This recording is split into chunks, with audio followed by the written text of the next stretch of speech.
पारस निम्रा अहमद किस्त number 8। Office में मामूल की चहल पहल थी। शीशे की खिड़कियों से झांकती सुबह, कॉफी की उठती भाप, मसरूफ फोन कॉल्स।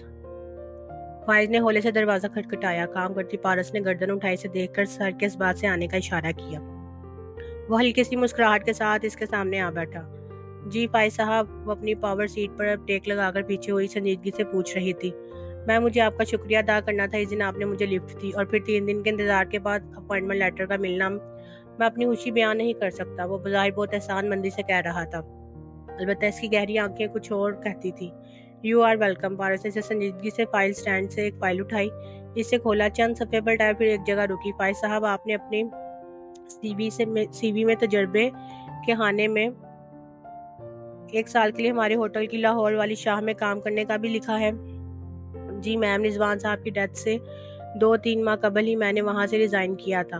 और आपने वहाँ पर पूरा साल काम किया था? पारस पुरसोच निगाहों से इसे देख रही थी। जी मैम, इसलिए मैं आपसे रिजवान साहब की ताज़ियत कर रहा था। मैं इनसे मिल चुका हूँ, बहुत मेहरबान आदमी थे। दोनों की निगाहें बेहतियार कोने में रखे फोटो फ्रेम की तरफ उठी।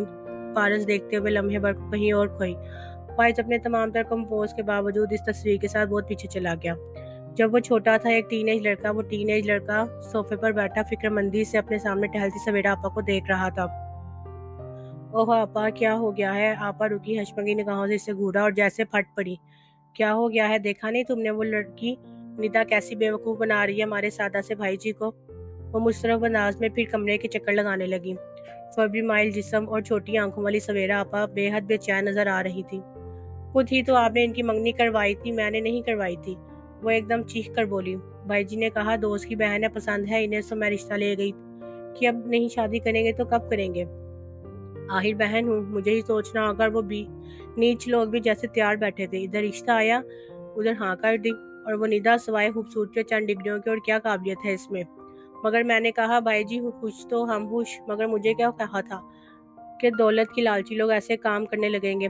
खुले तनफ्फुस के साथ जोश जज्बात में बोलती वो सामने सोफे पर आ बैठी। टीनेज लड़का बहुत ध्यान से सारी बात सुन रहा था। अब तुम बताओ फैजी, भाई जी के साथ पूरी दुनिया में हमसे ज्यादा मुखलिस कौन हो सकता है? अम्मा अब्बा रहे नहीं, हमारे भाई जी हमारा सब कुछ है। एक छोटे ढाबे से शुरू करने वाला कारोबार आज मेरी दुआओं के सबब होटल्स की एक चेन में बदल चुका है। अब तुम लोग बताओ, हमारा फर्ज नहीं कि हम भाई जी का अच्छा सोचें? बिल्कुल आपा, लड़के ने सर हिलाया। सवेरा अब्बा जोश से कहती आगे हो बैठी। अब खुद देखो, कल निदा की सालगिरह पे भाई जी ने इसे हीरे की अंगूठी गिफ्ट की। हीरे की अंगूठी फैजी, अब ये मत कहना कि मुझे भी दी है। कई बार भाई, मैं तो बहन हूँ मगर वो पढ़ाई लड़की। कभी इसका भाई टॉप करता है तो इसे तोहफे मिलते हैं, कभी बहन के बच्चों के लिए खरीदारी की जा रही होती है। भाई जी तो मेरे मासूम और सादा, हम तो अंधे नहीं हैं। वो इसी तरह दोनों हाथों से इनको लूटती रही तो भाई जी तो कंगाल हो जाएंगे। फिर अमजद सवेरा का शोहर, इसका ऑस्ट्रेलिया में बिजनेस कौन सेटल करवा कर देगा? तुमने भी तो अमेरिका जाना है पढ़ने के लिए कि नहीं? जाना है, मगर भाई जी के पास बहुत दौलत है आपा, और हमारा फर्ज है कि इनकी दौलत को इनके मुफ्त खोरों से बचाएं। देखो फैजी, वो तो भाई जी को लूट कर भाग जाएगी, हट कौन होगा भाई जी? इनका तो दिल टूट जाएगा। अब तुम बताओ, इस लालची लड़की से भाई जी का पीछा छुड़ाना चाहिए या नहीं? चाहिए आपा, मगर भाई जी के पास बहुत दौलत है।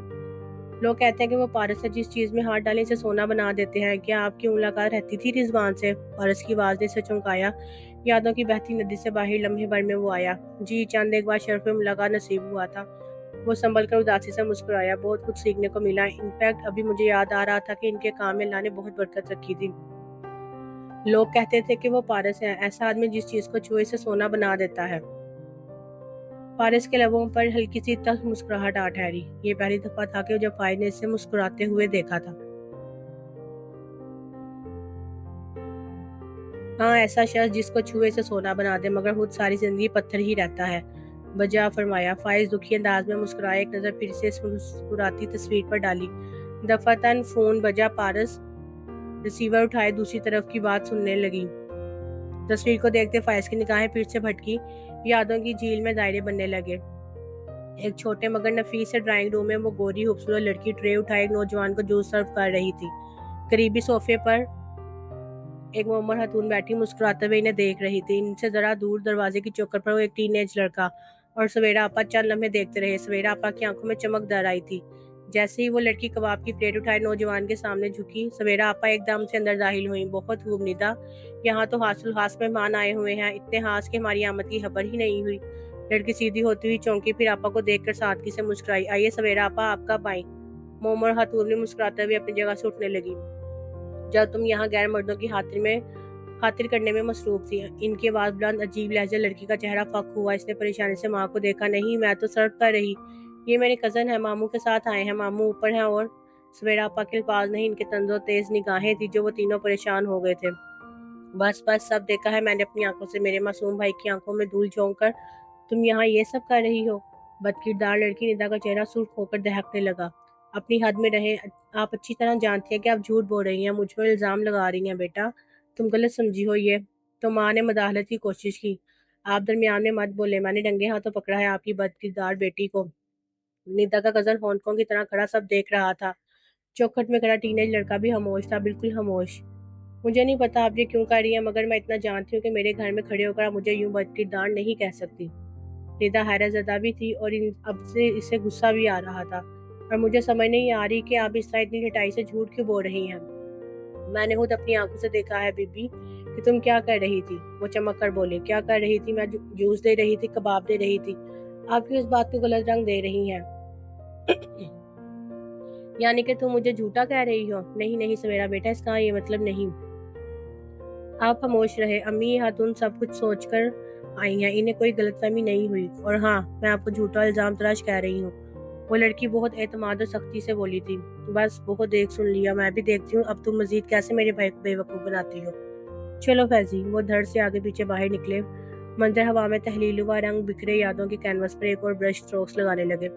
देखते ही देखते पेंटिंग फिर से बनने लगी। भाई जी बड़े सोफे पर खामोश और सुरदा से बैठे थे। सामने वो लड़का सर झुकाए बैठा था। सवेरा आपा कुर्सी पर ब्राजमा मुसलसल रोए जा रही थी। दीदा दिलेरी देखी इन लोगों की। एक तो हमने इन दोनों को नंगे हाथों पकड़ा और ऊपर से लड़की ने शोर करके सारा घर इकट्ठा कर लिया। कैसे लोग हैं, आंखें बंद करके दूसरे कमरों में पड़े थे। ऊपर से इतनी बदजुबानी की मुझसे अल्लाह उल्टा हम पर इल्जाम लगाने लगे। टीनेज लड़के का सर मजीद झुक गया।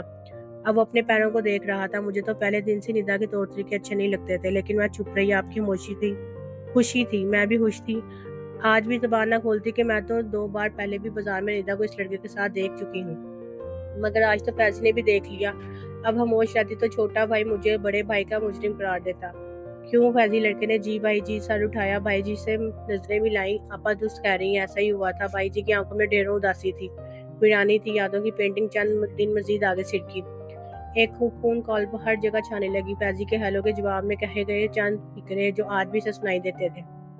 निदा बोल रही हूँ फैजान, बहुत शुक्रिया तुम्हारा और तुम्हारी आपा का। आज तुम्हारे भाई ने मंगनी का सामान वापस भिजवा दिया है। और जानते हो मैं खुश हूँ इसलिए कि उन्होंने मुझे फोन भी किया और कहा, उन्होंने कहा मैं जानता हूँ, पता है क्या, तुम्हारे दामन बेदाग है, मगर इस वाक़े के बाद तुम कभी मेरे बहन भाई के साथ खुश नहीं रह सकोगी। तुम्हें बड़ी तकलीफ से बचाने की आधी छोटी तकलीफ दे रहा हूँ। तुम्हें हमसे बेहतर लोग मिल जाएंगे और मिलने चाहिए। वो रो रही थी। याद रखना फैजान, तुम और तुम्हारी बहन दुनिया के सबसे मफाद परस्त खुदगर्ज बहन भाई हो, मगर आएगा एक दिन जब रिजवान तुम लोगों की असलियत मान लेंगे, और क्योंकि वो जानते हैं कि वो अब भी हैं। और देखना तब वो तुम्हें अपनी शादी में बुलाने की जहमत भी नहीं करेंगे। सॉरी, इम्पोर्टेंट कॉल थी। पारस ने रिसीवर रखते हुए पेशा वराना अंदाज में माजरत की। इसकी बात भी यादों की राह गुजर से वो वापस लौटा, फीका सा मुस्कुराया।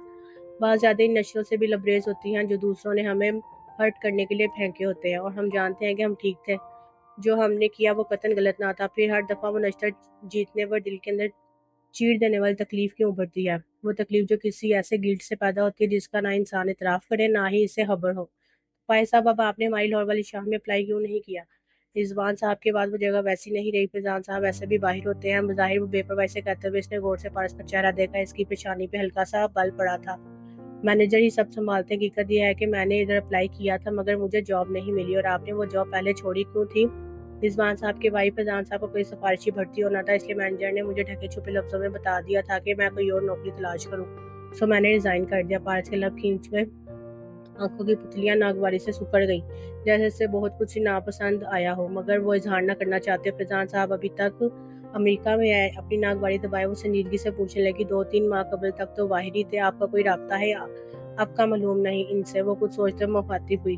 साथ ही वो इस तरह भी अंदाज में लाशुरी तौर पर अपनी वाली को छेड़ रही थी। जी मैम, एक काम के लिए फ़ोन किया था इन्हें एक दफ़ा, कि आपको इनका कॉन्टैक्ट नंबर चाहिए? वो ज़रा सा चौंका। क्यों चाहिए होगा? وہ ایک دم اتنی ناگواری سے پہلو بدل کر بولی کہ وہ خاموش ہو گیا۔ فارس کھڑکی سے باہر دیکھتے ہوئے انگلی والی پر پھیرتے کچھ سوچ رہی تھی۔ اس کے ذہن میں کچھ ایسا چل رہا تھا جس سے ماتھے پر چکنی اور آنکھوں میں نفرت میں اضافہ ہو رہا تھا۔ مجھے اجازت ہے میم؟ وہ اپنی حیرت چھپاتا اٹھ کھڑا ہوا۔ پارس نے دھیرے سے سوال میں سر ہلا دیا۔ اس کے چہرے پر ابھی تک وہی کلفت چھائی تھی۔